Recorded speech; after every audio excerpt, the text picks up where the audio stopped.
The stories of Mahabharata, retold by Sudipta Bhawmik.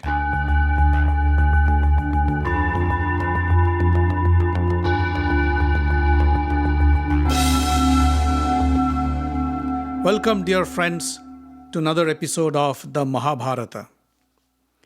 In the last episode, we heard about how Dussasana and Duryodhana wanted to kill Bhima by poisoning him, but they failed. Bhima came back with renewed power and renewed strength. We also learned that Bhishma was looking for a teacher for the Pandavas and the Kauravas who could train them in the advanced skills of using arms and weaponry.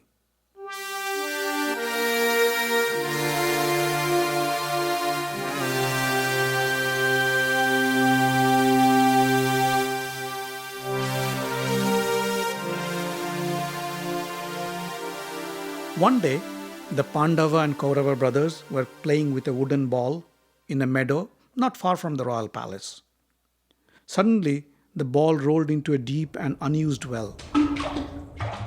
It was dark inside, and the boys could hardly see the ball.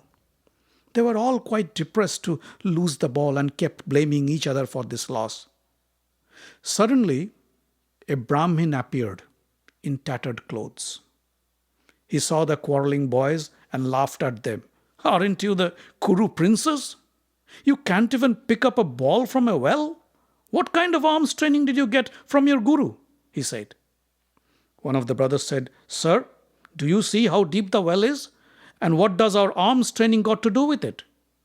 The Brahmin said, "Well, if you knew how to use your bows and arrows, you could have picked up the ball quite easily." Then he took off a ring from his finger and dropped it into the well and said, "Here, not only can I pick up the ball, I can also pick up this ring with my bow and arrow. Do you want me to show you how?" Yudhishthira said, Yes, sir, please do, and we'll give you whatever you want." The Brahmin said, "All I want is a good meal." Yudhishthira said, "Sir, if you can do what you said, then not only a meal, we will arrange for a permanent livelihood for you in the palace of Hastinapura." The Brahmin smiled and said, "Fine." He looked at the tall grass field around and told the boys, "Go, get me some reeds from those grasses." The boys ran to get the reeds. The Brahmin took them, and with a knife he sharpened one end of each reed. Then he stood next to the well, concentrated for a while, and then shot a reed down into the well. The reed pierced the top of the floating ball, but kept perfectly balanced and vertical.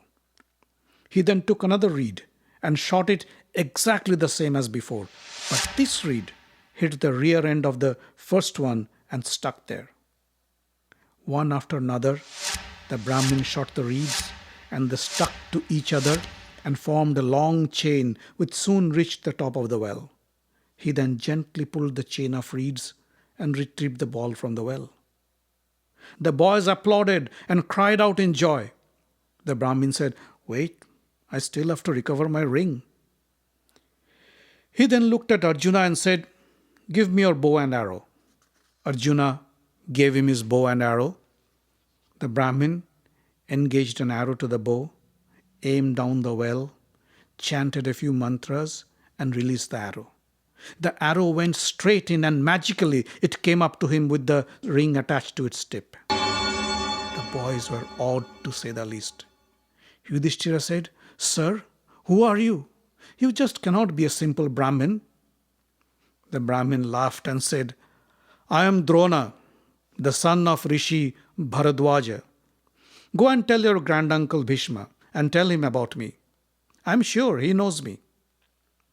Some of the boys ran to the palace and informed Bhishma of the incident. Bhishma knew immediately that the teacher he was looking for has himself arrived at his door. He knew of Drona quite well, for Drona too received his arms training from Parashuram, who was also Bhishma's teacher. Besides, the fame of Drona as one of the most skilled warriors had reached his ears through his spies and informers.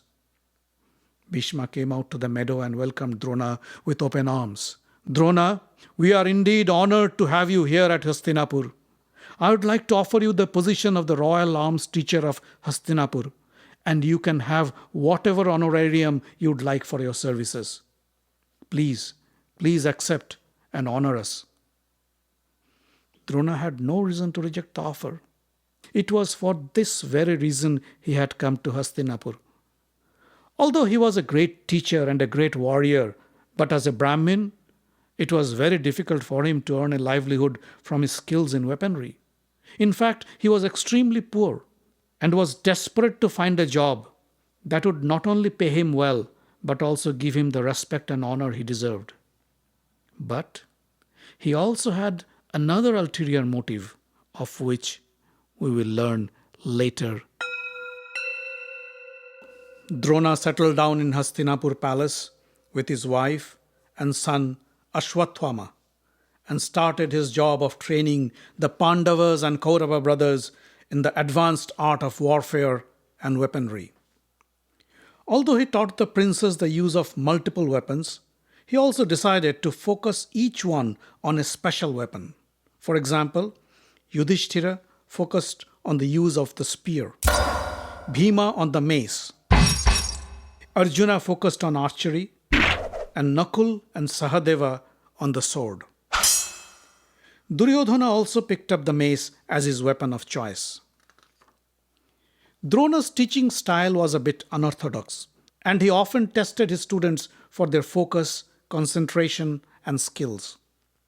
One day, he built a small wooden bird and placed it on a distant branch of a tree. He then called the princes and challenged them to hit the bird's eye using their skills with bows and arrows. First, he called Yudhishthira and asked him to aim for the target. As Yudhishthira was ready to shoot, Drona asked, "What do you see, Yudhishthira?" Yudhishthira was puzzled. He said, "Well, I see the meadow, I see you, I see my brothers, I see the tree, I see the bird." Drona stopped him and said, "Put down your bow. You don't have to shoot." He called Duryodhana next, and as Duryodhana aimed, he asked him the same question. "What do you see?" Duryodhana said, "I see the tree, I see the trees behind the trees, I see you, I see..." Drona said, "All right, put down your bow." One by one, he called upon each of the princes to aim and ask the same question, and they all answered the same. They see the tree, the bird, the meadow, the brothers, etc., etc. And he didn't let anyone shoot the arrow. Finally, Arjuna came up to the spot. He engaged the arrow and aimed at the bird. Drona asked the same question. "Arjuna, what do you see?" Arjuna kept quiet for a moment, still focusing on the target, and then replied, "I see the eye." Drona asked, "Are you sure? What else do you see?" Arjuna replied again, "I only see the eye of the bird." Drona smiled and said, "Shoot." Arjuna released the arrow and it went straight and pierced the eye of the wooden bird.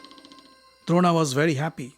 He embraced Arjuna and said to all his pupils, "You see, this is what your concentration should be. When you aim at a target, that's the only thing you are supposed to concentrate on, nothing else." He turned to Arjuna and said, "Arjuna, keep practicing like this, and I will make you the greatest archer of all." In fact, Arjuna was never tired of practicing. He practiced his archery skills tirelessly from dawn to dusk.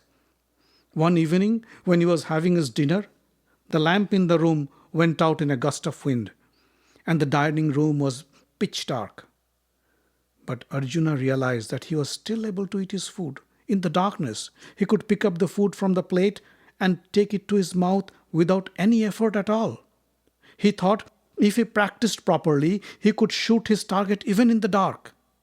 Then on, he started to practice during the night and soon became skilled in hitting his target in total darkness. One day, while Drona was teaching archery to his royal students, the Kuru brothers, a young boy walked in. From his looks and his costume, it was quite evident that the boy was of tribal origin, a Nishad. He was carrying a crude bow made of bamboo and some arrows with him. The boy walked up to Drona and kneeled down in front of him to pay his respects and said, Gurudev, I am Ekalavya. I long to become a great archer and have always wanted to learn the skills from you. Please take me in as your student and teach me the art of archery. Drona raised his hand to bless him and said, I am happy to know that you want to learn the art of archery from me, but I can only accept students of royal origin. Do you come of royal heritage? Ekalavya put his head down and said, No, sir. I am only a tribal, a Nishad. I live in the forest. Drona said, Then I am sorry, Ekalavya. I cannot teach you. Please, go back. Ekalavya slowly walked away, while the Kuru princess laughed at him from behind. Drona scolded them, Stop it! Get back to your practice. Few months later, Drona took his students on a hunting trip to the forests. The royal entourage consisted of a huge team of servants, guards, cooks, cattle, and also a few hunting dogs. They set up camp in the forest, and Drona started to train them in forest warfare in between hunting trips. One day, one of the dogs of the camp went astray, deep into the forest.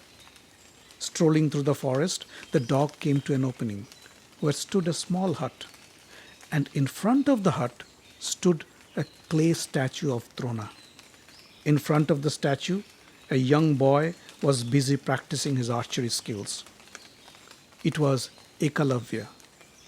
He looked quite fierce in his leopard skin loincloth and tribal jewelry and body paintings. The dog started to bark at Ekalavya. Ekalavya was feeling very annoyed and disturbed by his incessant barking. He tried to shoo away the dog a couple of times, but the dog refused to leave and continued to bark at Ekalavya. Ekalavya got impatient. He shot 7 arrows inside the dog's mouth and stopped the dog from barking without hurting him. The dog ran away and came back to the Kuru camp. When Drona and his students saw the dog, they were surprised to say the least. Shutting off a dog this way could only be done by someone who's extremely skilled. Even Arjuna couldn't pull off such a feat. They all followed the dog to Ekalavya's hut and was even more surprised to see the clay statue of Drona. Soon Ekalavya came out of his hut and was overjoyed to see Drona. He kneeled down at his feet and paid his respects. Drona asked, Ekalavya, what are you doing with my statue? Ekalavya said, Gurudev, I was not fortunate enough to have you as my teacher in person, but I have always considered you as my teacher, my guru. So I made this statue of yours and have been practicing archery in front of you to perfect my skills. Drona was kind of happy. In fact, he felt quite elated to see that he had a very talented student whom he never taught in person. But he noticed that Arjuna looked quite depressed. Drona pulled Arjuna to one side and asked, What's the matter, Arjuna? Why are you depressed? Anything wrong? Arjuna said, Nothing's wrong, Gurudev. It's only that you had promised that I only would be your best student of archery. No other student of yours could surpass me. But I guess that's not true anymore. Drona understood that it would be a strategic mistake to let Ekalavya surpass his favorite student Arjuna. He came back to Ekalavya and said, Well, Ekalavya, if you consider me to be your guru, then you must pay me your guru dakshina, my fees. Ekalavya said, Guru, I'll be honored to pay you my dakshina if it is in my power to do so. Please let me know what can I offer you. Drona hesitated for a moment, watched at Arjuna standing next to him with his gloomy face, and said, Ekalavya, I would like to have the thumb of your right hand. Can you give me that? Ekalavya looked at Drona's face. He knew what Drona was asking for. Cutting off his right thumb would mean that he would never be able to shoot an arrow again in his life. But Ekalavya didn't protest. Neither did he make a counteroffer. He pulled out a knife from his belt and without any hesitation cut off his right thumb and placed it in front of Drona's feet.